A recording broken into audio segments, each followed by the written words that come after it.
Red Legionnaire, the song goes, for the Legion is our country. 2,300 men of the French Foreign Legion came to this desert 2 weeks ago. They are deployed 35 miles from the border with Kuwait, 40 miles north of the nearest Americans. Once again, the Legion is in the lead. Their main weapon, the Milan anti-tank missile, which they've been firing since the day after they arrived. These guys are good. These guys are very good. Their new home, a nameless stretch in the God-forsaken sands of Saudi Arabia, as far as anyone could ever hope to get from the police or from the past. The 2nd Infantry is the oldest regiment in the Foreign Legion. Next year it will celebrate its 150th anniversary, a century and a half of offering men new names and a clean slate, an escape from their wives or their crimes, or both.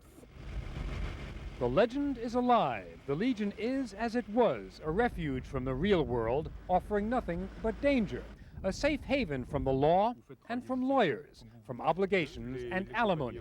The Iraqis may get you, the IRS never will. Why did you join the Legion? It's a long story, that one. Why'd you join? That's a long story. Why'd you join the Legion instead of the American Army? That's a long story. Quite a long story. Many long stories, many short answers. Why'd you join? Silly question. Adventure, action.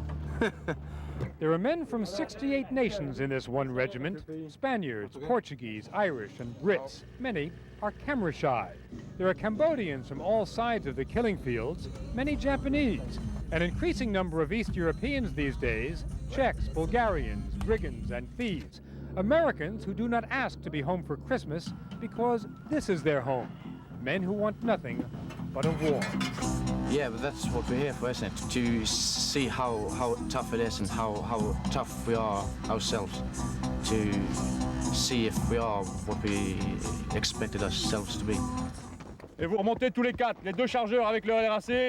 is an older and more wizened crowd than the well-scrubbed Americans around the corner.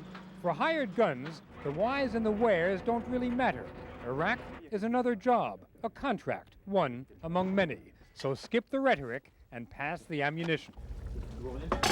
The biggest problem, says Mario the chef, is doing the job and doing it right without one drop of wine. Ragu of lamb is the main dish tonight, with sautéed potatoes, tomato salad, and cheese.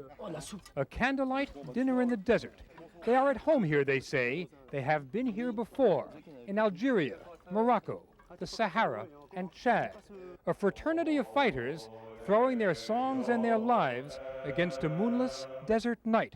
Songs of death and departure, of promises and love. The dark and solemn songs of men who've been granted one more throw of the dice before the day is done. Bob Simon, CBS News, Saudi Arabia.